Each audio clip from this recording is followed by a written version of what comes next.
It's 3 a.m. Your body is exhausted, but your brain doesn't care. That conversation from 2 years ago, it's back.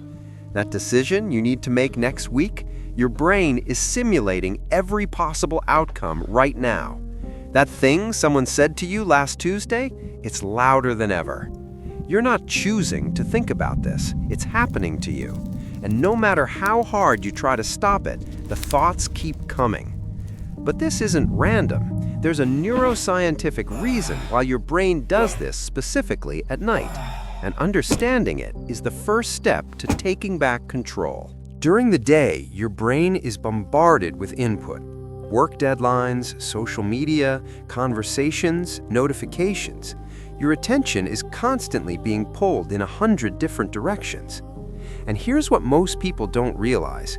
You probably overthink during the day too, but you don't notice it because your brain is too busy processing everything else. But as the day ends and the world goes quiet, those distractions disappear one by one. And suddenly, it's just you, in the dark, alone, with a brain that has been waiting all day to talk to you. The silence doesn't create the thoughts, it reveals the ones that were already there. If you've experienced this, you know it doesn't just stay in your head. Your body reacts too. Your heart starts racing, not because you're running, but because your brain is telling your body there's danger. There isn't, but your body doesn't know that. You might start sweating, your breathing speeds up, your muscles tense. These are real physical symptoms of anxiety, triggered by nothing more than a thought. And the worst part? You're watching your own thoughts play out like movies you never chose to watch. Conversations being replayed with different endings. Scenarios that haven't happened and probably never will, but they feel real because to your brain, they are. And the more you try to stop them, the faster they come. Let's travel your brain to understand more about it. This is your prefrontal cortex, the most evolved part of your brain. It controls logic, rational thinking, planning, and, most importantly, emotional regulation. During the day, when an irrational thought appears, like everyone hates me or something terrible is about to happen, your prefrontal cortex steps in. It evaluates the thought, recognizes it as irrational, and shuts it down before it can spiral. But your prefrontal cortex has a weakness. It gets tired. It has limited energy. And after a full day of making decisions, controlling impulses, and managing emotions, by nighttime, it's running on empty. Studies show that your prefrontal cortex is significantly less active at night. Your brain's rational gatekeeper goes off duty, and without it, there's nothing standing between you and every fear your brain can generate. And that's when something else wakes up. This is your amygdala, your brain's alarm system. It evolved millions of years ago to keep you alive. Thousands of years ago, nighttime was genuinely dangerous. Predators hunted in the dark.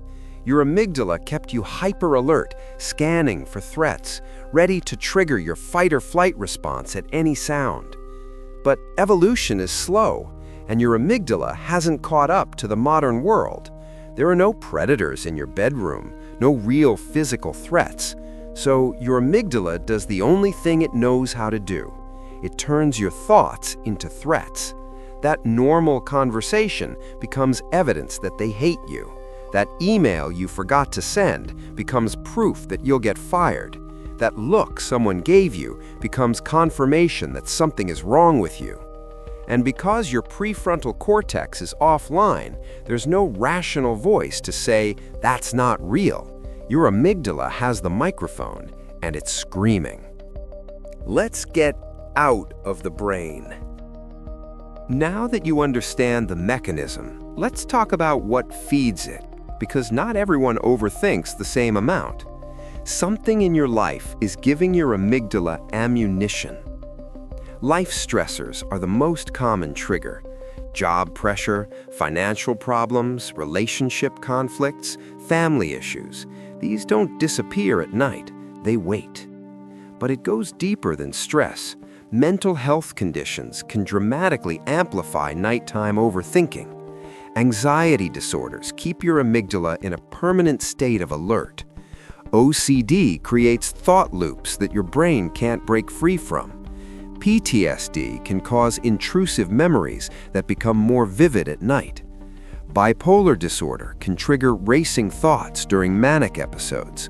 And depression turns overthinking into a dark spiral that feeds on itself. Even things you wouldn't expect play a role. Caffeine consumed too close to bedtime keeps your nervous system artificially alert. Certain medications can increase mental activity at night. And excessive screen time, specifically the blue light from your phone, suppresses melatonin production, the hormone that tells your brain it's time to rest. Even what you consume before bed matters. Disturbing content, horror movies, negative news, stressful social media gives your amygdala fresh material to work with the moment you close your eyes. So what do you do when your own brain becomes the enemy? The worst advice anyone can give you is just stop thinking. Telling your brain to stop thinking is like telling your lungs to stop breathing. It doesn't work, and trying makes it worse. Your brain doesn't respond to suppression. It responds to redirection. Here are 4 techniques backed by neuroscience that actually work. Number 1, the worry journal. Before you get into bed, take 5 minutes to write down everything that's on your mind. Not to solve it, not to analyze it, just to get it out. Neuroscientists call this cognitive offloading.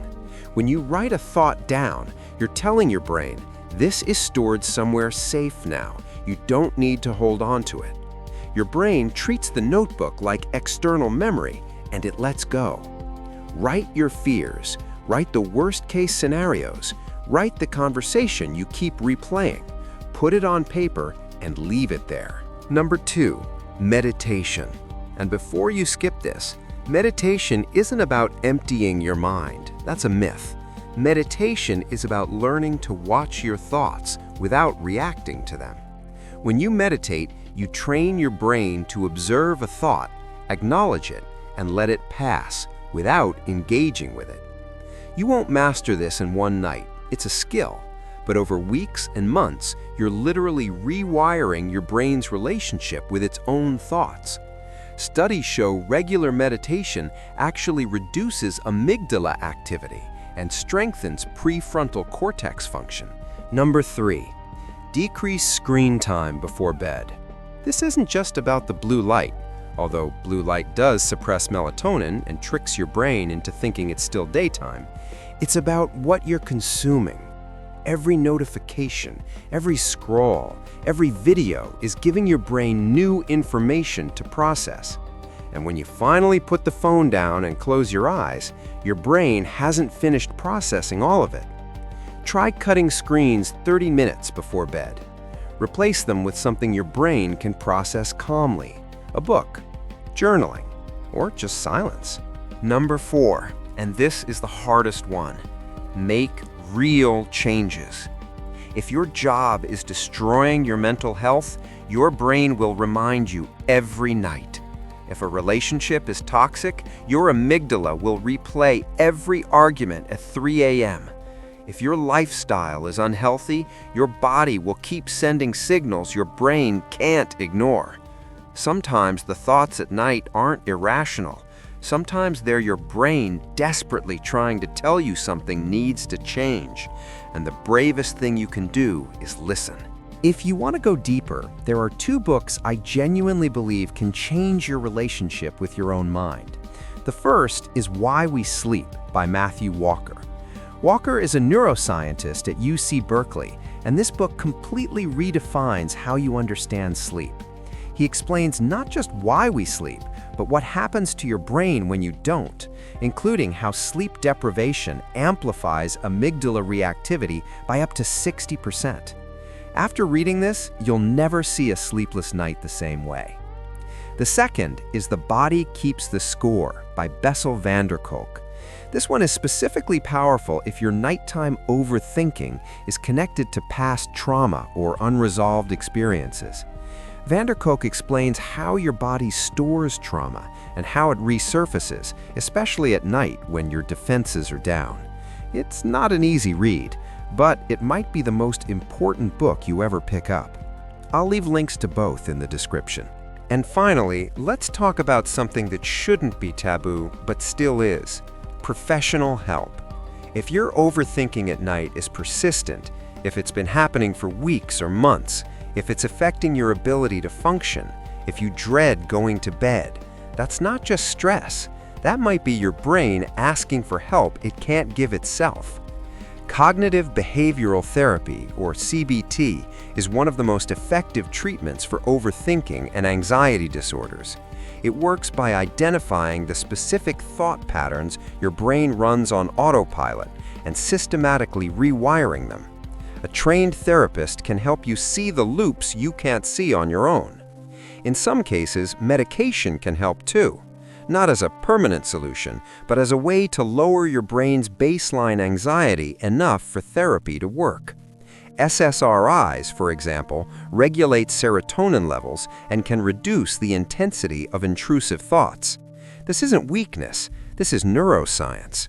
Your brain is an organ, and sometimes organs need medical support. Asking for help doesn't mean you failed. It means you've decided that your peace matters more than your pride. Your brain will never stop thinking. That's not a flaw. That's what it was built to do. The goal isn't silence. The goal is learning to exist with the noise without letting it consume you. Tonight, the thoughts will come. They always do. But maybe tonight, instead of fighting them, you write them down. Instead of scrolling, you breathe. Instead of hating your brain, you understand it. You are not broken for overthinking. You are human. And your brain, even when it keeps you up at 3 a.m., is just trying to protect you the only way it knows how. If this made you see your brain differently, subscribe. Axon has more to show you.